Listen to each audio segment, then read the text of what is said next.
ಎಲ್ಲರಿಗೂ ನಮಸ್ಕಾರ ಸ್ನೇಹಿತರೆ. ಯುವರಾಜ್ ಸಿಂಗ್ ದಾಖಲೆ ಮುರಿದು ಹೊಸ ದಾಖಲೆ ನಿರ್ಮಿಸಿದ ಅಕ್ಷರ್ ಪಟೇಲ್. ಇನ್ನು ನಮ್ಮ ಭಾರತ ತಂಡ ಮೊದಲನೇ ODI ಪಂದ್ಯದಲ್ಲಿ ಗೆದ್ದ ಬಳಿಕ ಇಂಗ್ಲೆಂಡ್ ವಿರುದ್ಧ ಗೆದ್ದ ಬಳಿಕ ನಮ್ಮ ಸ್ಟಾರ್ ಆಲ್ರೌಂಡರ್ ಆಗಿರುವಂತಹ ಅಕ್ಷರ್ ಪಟೇಲ್ ಅವರು ಏನೆಲ್ಲ ಮಾತನಾಡಿದ್ದಾರೆ, ಪಂದ್ಯ ಶ್ರೇಷ್ಠ ಪ್ರಶಸ್ತಿ ಪಡೆದುಕೊಂಡ ನಂತರ ಅಂತ ತಿಳ್ಕೊಂಬರೋಣ ಬನ್ನಿ. ಅದಕ್ಕಿಂತ ಮುಂಚೆ ನೀವೇನಾದ್ರೂ ಚಾನಲ್ಗೆ ಸಬ್ಸ್ಕ್ರೈಬ್ ಮಾಡ್ಕೊಳ್ಳೋದು ಹಾಗೆ ನೋಡ್ತಿದ್ರೆ ಸಬ್ಸ್ಕ್ರೈಬ್ ಮಾಡ್ಕೊಂಡು ಬೆಲ್ ಐಕಾನ್ ಅನ್ನು ಆಲ್ ಇಟ್ಕೊಳ್ಳಿ. ಹಾಗೆ ಮರಿದ ವಿಡಿಯೋಗೊಂದು ಲೈಕ್ ಕೊಡೋದನ್ನ ಕೂಡ ಮರಿಬೇಡಿ. ಇಂಗ್ಲೆಂಡ್ ವಿರುದ್ಧದ ಮೊದಲನೇ ಏಕದಿನ ಪಂದ್ಯದಲ್ಲಿ ಟೀಂ ಇಂಡಿಯಾ ಗೆಲುವಿನಲ್ಲಿ ಪ್ರಮುಖ ಪಾತ್ರ ವಹಿಸಿದರು ಅಕ್ಷರ್ ಪಟೇಲ್.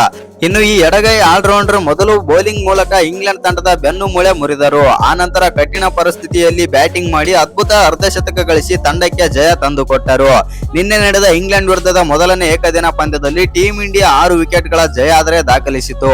ಇನ್ನು ಈ ಸ್ಮರಣೀಯ ಪ್ರದರ್ಶನದೊಂದಿಗೆ ಅಕ್ಷರ್ ಪಟೇಲ್ ಪಂದ್ಯವನ್ನು ಗೆದ್ದುಕೊಟ್ಟಿದ್ದಲ್ಲದೆ ದಾಖಲೆಗಳ ಪುಸ್ತಕಗಳಲ್ಲಿ ತಮ್ಮ ಹೆಸರುಗಳನ್ನಾದರೆ ಬರೆದರು. ಹೌದು ವೀಕ್ಷಕರೇ, ಅವರು ಭಾರತದ ಮಾಜಿ ಸ್ಟಾರ್ ಆಲ್ರೌಂಡರ್ ಆದಂತ ಯುವರಾಜ್ ಸಿಂಗ್ ಅವರ ಪ್ರಮುಖ ದಾಖಲೆಯನ್ನೇ ಮುರಿದು ಗಮನಾರ್ಹ ಸಾಧನೆ ಕೂಡ ಮಾಡಿದರು. 259 ರನ್ಗಳ ಗುರಿಯನ್ನು ಬೆನ್ನತ್ತಿದ ನಮ್ಮ ಭಾರತ ತಂಡ ಒಂದು ಹಂತದಲ್ಲಿ ದಿಗ್ಗಜ ಆಟಗಾರರ ವೈಫಲ್ಯದಿಂದ ಒತ್ತಡಕ್ಕೆ ಸಿಲುಕಿತ್ತು. ನಾಯಕ ಶುಭ್ಮನ್ ಗಿಲ್ ಗಾಯಗೊಂಡು ಹೊರ ಬಂದ್ರೆ ಶ್ರೇಯಸ್ ಅಯ್ಯರ್ ಮತ್ತು KL ರಾಹುಲ್ ಕೂಡ ಬೇಗನೆ ಔಟ್ ಆದ್ರು.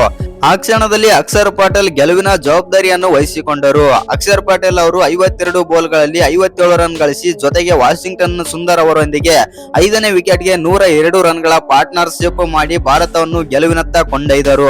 ಹೌದು ವೀಕ್ಷಕರ, ಇದಕ್ಕೂ ಮೊದಲು ಅಕ್ಷರ್ ಪಟೇಲ್ ಅವರು 9.5 ಓವರ್ಗಳಲ್ಲಿ 62 ರನ್ ನೀಡಿ ಪ್ರಮುಖ 4 ವಿಕೆಟ್ಗಳನ್ನು ತೆಗೆದುಕೊಂಡು 258 ರನ್ಗಳಿಗೆ ಆಲ್ಔಟ್ ನಲ್ಲಿ ಪ್ರಮುಖ ಪಾತ್ರ ಕೂಡ ವಹಿಸಿದ್ದರು.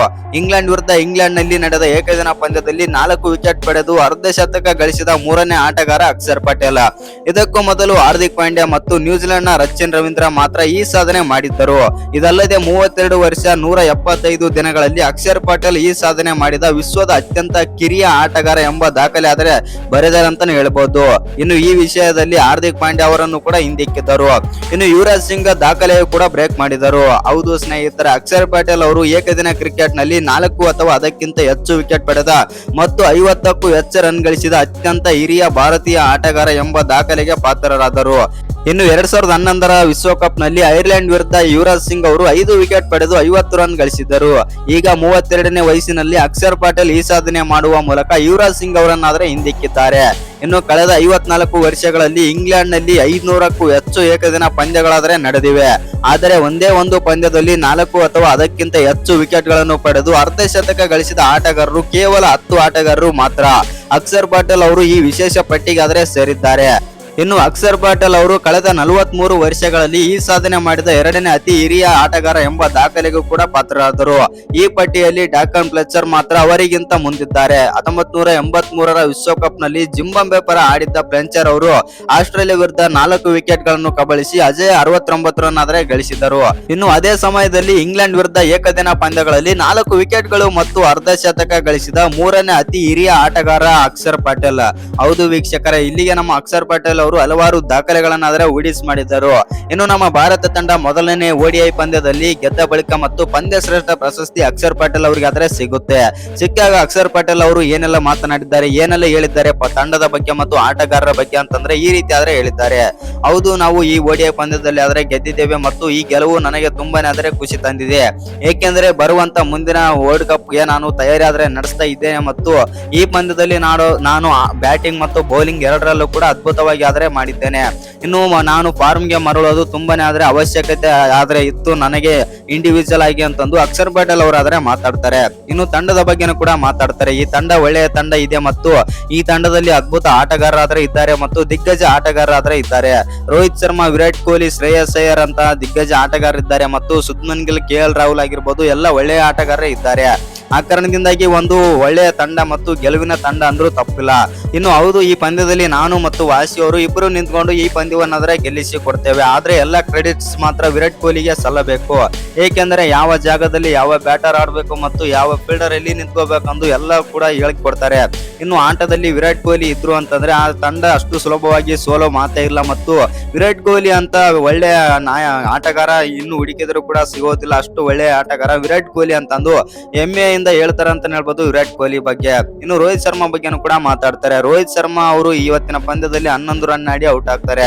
ಆದ್ರೆ ರೋಹಿತ್ ಶರ್ಮಾ ಬ್ಯಾಟ್ ನಿಂದ ರನ್ ಬರುತ್ತೆ ಅಂತ ಎಕ್ಸ್ಪೆಕ್ಟ್ ಆದ್ರೆ ಮಾಡಿದ್ದೆವು, ಮತ್ತು ರೋಹಿತ್ ಶರ್ಮಾ ಮುಂದಿನ ಪಂದ್ಯಗಳಲ್ಲಿ ತುಂಬಾ ಚೆನ್ನಾಗಿ ಆಡಲಿದ್ದಾನೆ, ಮತ್ತು ಏಕೆಂದ್ರೆ ಅವರು ತುಂಬಾನೇ ಫಿಟ್ ಆಗಿದ್ದಾರೆ. ಆ ಕಾರಣದಿಂದಾಗಿ ರೋಹಿತ್ ಶರ್ಮಾ ಬ್ಯಾಟ್ ನಿಂದ ರನ್ ಆದ್ರೆ ಬಂದೇ ಬರುತ್ತೆ ಎಂದು ಅಕ್ಷರ್ ಪಟೇಲ್ ಅವರು ರೋಹಿತ್ ಶರ್ಮಾ ಬಗ್ಗೆನೂ ಕೂಡ ಮಾತಾಡ್ತಾರೆ.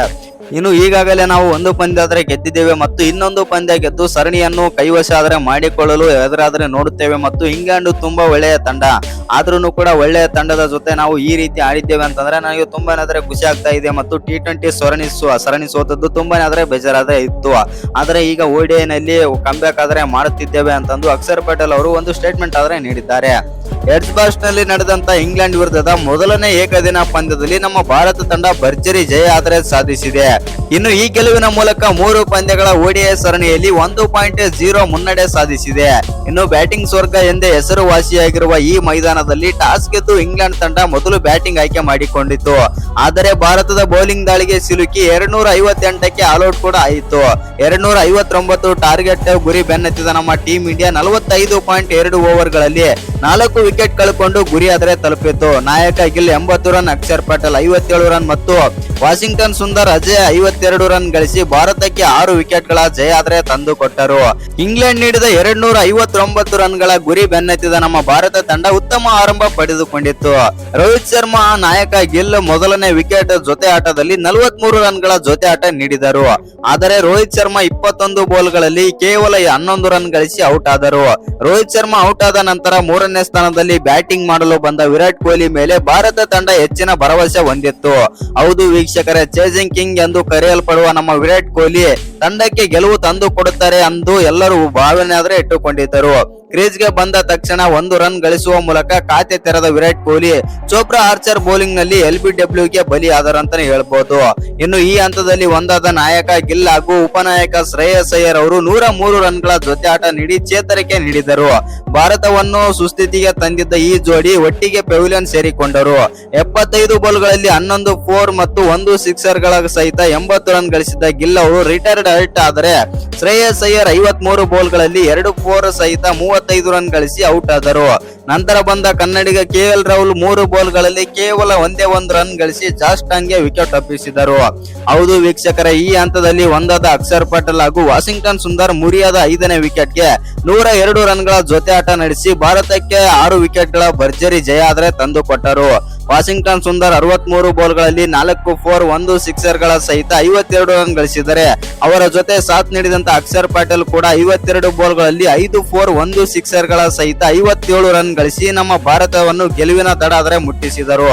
ಒಟ್ನಲ್ಲಿ ನಮ್ಮ ಭಾರತ ತಂಡ ಅಮೋಘ ಮತ್ತು ಭರ್ಜರಿ ಪ್ರದರ್ಶನ ಆದ್ರೆ ಕೊಟ್ಟಿದೆ. ಇನ್ನು ಇಂಗ್ಲೆಂಡ್ ನ ಬ್ಯಾಟಿಂಗ್ ವಿಚಾರಕ್ಕೆ ಬರೋದಾಯ್ತು ಅಂತಂದ್ರೆ ಮೊದಲನೇ ಏಕದಿನ ಪಂದ್ಯದಲ್ಲಿ ಇಂಗ್ಲೆಂಡ್ ತಂಡವು ಆರಂಭಿಕ ಕುಸಿತ ಆದ್ರೆ ಅನುಭವಿಸಿತ್ತು. ಹೌದು ವೀಕ್ಷಕರ, 107 ರನ್ಗಳಾಗುವಷ್ಟರಲ್ಲಿ 6 ವಿಕೆಟ್ ಕಳೆದುಕೊಂಡು ಕುಸಿತ ಅನುಭವಿಸಿತು. ಆದರೆ ಅನುಭವಿ ಜೋ ರೂಟ್ 76 ರನ್ ಮತ್ತು ಡಾಸನ್ 68 ರನ್ಗಳ ಜೊತೆ ಆಟದ ಮೂಲಕ ಆಸರೆಯಾದರು. ಇನ್ನು ಡಾಸನ್ ಅವರು 83 ಬಾಲ್ಗಳಲ್ಲಿ 6 4 1 ಸಿಕ್ಸರ್ ಗಳ ಸಹಿತ 68 ರನ್ ಗಳಿಸಿದರೆ ರೂಟ್ ಅವರು 76 ಬಾಲ್ಗಳಲ್ಲಿ 6 4 1 ಸಿಕ್ಸರ್ ಗಳ ಸಹಿತ 76 ರನ್ ಗಳಿಸಿ 258 ರನ್ ಗಳಿಗೆ ಆಲ್ಔಟ್ ಕೂಡ ಆಗ್ತಾರೆ ಅಂತ ಹೇಳ್ಬೋದು ಇಂಗ್ಲೆಂಡ್ ತಂಡ. ಇನ್ನು ನಮ್ಮ ಭಾರತದ ಪರ ಅಕ್ಷರ್ ಪಟೇಲ್ 4 ವಿಕೆಟ್ ಪಡೆದರೆ ಪ್ರಸಿದ್ಧ ಕೃಷ್ಣ ಗುರ್ನೂರ್ ಬ್ಯಾರ್ 2 ವಿಕೆಟ್ ಪಡೆದರು ಹಾಗೂ ಬೂಮ್ರಾ ಮತ್ತು ಶಿವಮ್ ದುಬೆ ತಲಾ 1 ವಿಕೆಟ್ ಆದ್ರೆ ಪಡೆದರು. ಒಟ್ನಲ್ಲಿ ನಮ್ಮ ಭಾರತ ತಂಡ ಬೌಲಿಂಗ್ ಮತ್ತು ಬ್ಯಾಟಿಂಗ್ ಎರಡರಲ್ಲೂ ಕೂಡ ಉತ್ತಮವಾಗಿ ಪ್ರದರ್ಶನ ಆದ್ರೆ ನೀಡಿದೆ. ಆ ಕಾರಣದಿಂದಾನೇ ಮೊದಲನೇ ODI ಪಂದ್ಯ ಆದ್ರೆ ಗೆದ್ದಿದ್ದ ಅಂತಾನೆ ಹೇಳ್ಬೋದು. ಇದೀಗ ಸರಣಿಯಲ್ಲೂ ಕೂಡ 1.0 ಮುನ್ನಡೆ ಕೂಡ ಸಾಧಿಸಿದೆ. ಇನ್ನು ನಮ್ಮ ಭಾರತ ತಂಡ ಈ ಪಂದ್ಯದಲ್ಲಿ ಅಂದ್ರೆ ಮೊದಲನೇ ODI ಪಂದ್ಯದಲ್ಲಿ 6 ವಿಕೆಟ್ ಗಳಿಂದ ಗೆದ್ದ ಬಳಿಕ ಇಂಗ್ಲೆಂಡ್ ನ ನಾಯಕ ಹ್ಯಾರಿ ಬ್ರೂಕ್ ಅವರು ಏನೆಲ್ಲ ಮಾತನಾಡಿದ್ದಾರೆ, ಏನೆಲ್ಲ ಹೇಳಿದ್ದಾರೆ ಅಂತಂದ್ರೆ ಈ ರೀತಿ ಆದ್ರೆ ಹೇಳಿದ್ದಾರೆ. ಹೌದು, ನಾವು ಈ ಪಂದ್ಯದಲ್ಲಿ ಟಾಸ್ ಗೆದ್ದ ಬಳಿಕ ಮೊದಲು ಬ್ಯಾಟಿಂಗ್ ಆದ್ರೆ ಆಯ್ಕೆ ಮಾಡಿಕೊಂಡೆವು. ಏಕೆಂದರೆ ಬ್ಯಾಟಿಂಗ್ ಮಾಡಲು ಗ್ರೌಂಡ್ ಕೂಡ ತುಂಬಾನೇ ಆದ್ರೆ ಚೆನ್ನಾಗಿತ್ತು. ಆ ಕಾರಣದಿಂದಾಗಿ ನಾವು ಬ್ಯಾಟಿಂಗ್ ಆದ್ರೆ ಆಯ್ದುಕೊಂಡೆವು. ನಮ್ಮ ಓಪನರ್ಸ್ ಕಡೆಯಿಂದ ಅಷ್ಟು ನಾವು ಊಹಿಸದಷ್ಟು ರನ್ ಆದ್ರೆ ಬರಲೇ ಇಲ್ಲ. ಆ ಕಾರಣದಿಂದಾಗಿ ಈ ಪಂದ್ಯಕ್ಕೂ ಸೋಲ್ ಅಂದ್ರು ತಪ್ಪಿಲ್ಲ ಅಂತ ಹೇಳಿದ್ರಂತಾನೆ ಹೇಳಬಹುದು ಹ್ಯಾರಿ ಬ್ರೂಕ್. ಆ ನಂತರ ಮಾತನಾಡಿದಂತ ಹ್ಯಾರಿ ಬ್ರೂಕ್ ಅವರು ಬಟ್ಲರ್ ಮತ್ತು ಸ್ಯಾಮ್ ಕರ್ನ್ ನನ್ನಿಂದ 3 ಜನ ನಾವು ಮಿಡಲ್ ಆರ್ಡರ್ ಅಲ್ಲಿ ಯಾವುದೇ ಬ್ಯಾಟರ್ ಸ್ವಲ್ಪನೂ ರನ್ ಆದ್ರೆ ಮಾಡ್ಲೇ ಇಲ್ಲ. ಆ ಕಾರಣದಿಂದಾಗಿ ನಾವು 258ಕ್ಕೆ ಸ್ಟಿಕ್ ಆನ್ ಆಗ್ಬೇಕಾಯಿತು. ಮತ್ತು ನಮ್ಮ ಬೌಲಿಂಗ್ ವಿಚಾರದಲ್ಲೂ ಕೂಡ ಬೌಲಿಂಗ್ ನಲ್ಲಿ ಆರ್ಚರ್ ಅವರು ಅದ್ಭುತವಾಗಿ ಬೌಲಿಂಗ್ ಮಾಡಿದ್ದಾರೆ. 290 ಅಥವಾ 300 ಆಸುಪಾಸು ಏನಾದ್ರು ನಾವು ಒಂದೊಳ್ಳೆ ಟಾರ್ಗೆಟ್ ಏನಾದ್ರೂ ನೀಡಿತ್ತು ಅಂತಂದ್ರೆ ಈ ಪಂದ್ಯದಲ್ಲಿ ಭಾರತ ತಂಡ ಗೆಲ್ಲುವುದು ಅಷ್ಟು ಸುಲಭದ ಮಾತಾಗಿರ್ಲಿಲ್ಲ. ಹೌದು, ಈ ಪಂದ್ಯದಲ್ಲಿ ನಾವು ಸೋತಿದ್ದೇವೆ. ಬರುವಂತ ಪಂದ್ಯಗಳಲ್ಲಿ ನಾವು ಗೆಲ್ಲಲಾದ್ರೆ ನೋಡುತ್ತೇವೆ. ಇನ್ನೊಂದೇನಂತಂದ್ರೆ ಇಲ್ಲಿ ಸೆಟ್ಲ್ ಆದ ಬ್ಯಾಟ್ಸ್ಮನ್ ಅನ್ನು ಔಟ್ ಮಾಡೋದು ತುಂಬಾನೇ ಕಷ್ಟಕರವಾದ ವಿಷಯವಾಗಿದೆ. ಇನ್ನು ಅಕಸ್ಮಾತ್ ಏನಾದ್ರು ಬ್ಯಾಟರ್ ಏನಾದ್ರು ಸೆಟ್ ಆಗದೆ ಹೋದ್ರೆ ಇಲ್ಲಿ ಈಸಿಯಾಗಿ ವಿಕೆಟ್ ಕೂಡ ತೆಗಿಬಹುದು ಈ ಪಿಚ್ ನಲ್ಲಿ. ಇವತ್ತಿನ ದಿನ ಅದೇ ತರ ಕೂಡ ಆಗಿದೆ ಮತ್ತು ಅದೇ ರೀತಿಯಿಂದಾಗಿ ನಮ್ಮ ಬ್ಯಾಟರ್ ಗಳೆಲ್ಲ ಔಟ್ ಆಗಿದ್ದಾರೆ. ಇನ್ನು ಈ ಪಂದ್ಯದಲ್ಲಿ ಭಾರತ ತಂಡ ಗೆದ್ದಿದೆ ಮತ್ತು ಭಾರತ ತಂಡ ಒಳ್ಳೆ ಬ್ಯಾಟಿಂಗ್ ಆದ್ರೆ ಆಡಿದ್ರು ವಾಷಿಂಗ್ಟನ್ ಸುಂದರ್ ಮತ್ತು ಅಕ್ಷರ್ ಪಟೇಲ್ ಎಂದು ಹ್ಯಾರಿ ಬ್ರೂಕ್ ಅವರಾದ್ರೆ ಹೇಳ್ತಾರೆ. ಇನ್ನು ವಿರಾಟ್ ಕೊಹ್ಲಿ, ರೋಹಿತ್ ಶರ್ಮಾ ಬಗ್ಗೆನೂ ಕೂಡ ಮಾತಾಡ್ತಾರೆ. ಹೌದು ಸ್ನೇಹಿತರೆ, ವಿರಾಟ್ ಕೊಹ್ಲಿ ಮತ್ತು ರೋಹಿತ್ ಶರ್ಮಾ ಔಟ್ ಆದ ಬಳಿಕ ನಾವು ಈ ಪಂದ್ಯದಲ್ಲಿ ಗೇಮ್ ನಲ್ಲಿ ಇದ್ದೆವು ಮತ್ತು ಗೇಮ್ ಗೆ ಬಂದಿದ್ದೆವು. ಆದರೆ ಶ್ರೇಯಸ್ ಅಯ್ಯರ್ ಮತ್ತು ನಾಯಕ ಗಿಲ್ ಅವರು ಯಾವಾಗ 80 ರನ್ ಪಾರ್ಟ್ನರ್ಶಿಪ್ ಆಡ್ತಾರೆ ಆವಾಗ ಸ್ವಲ್ಪ ನಾವು ಗೇಮ್ ನಿಂದ ಹೊರಗೆ ಬಿದ್ದೆವು ಎಂದು ಈ ರೀತಿ ಹ್ಯಾರಿ ಬ್ರೂಕ್ ಅವರಾದ್ರೆ ಹೇಳಿದ್ದಾರೆ. ಇನ್ನು ಈ ವಿಡಿಯೋ ಇಷ್ಟ ಆಗಿದ್ರೆ ಒಂದು ಲೈಕ್ ಮಾಡಿ, ಶೇರ್ ಮಾಡಿ. ಹಾಗೆ ಇನ್ನು ಯಾರ್ಯಾರ ಚಾನಲ್ಗೆ ಸಬ್ಸ್ಕ್ರೈಬ್ ಮಾಡ್ಕೊಂಡಿಲ್ಲ ಸಬ್ಸ್ಕ್ರೈಬ್ ಮಾಡ್ಕೊಂಡು ಬೆಲ್ ಐಕನ್ ಅನ್ನ ಆಲ್ ಇಟ್ಕೊಳ್ಳಿ.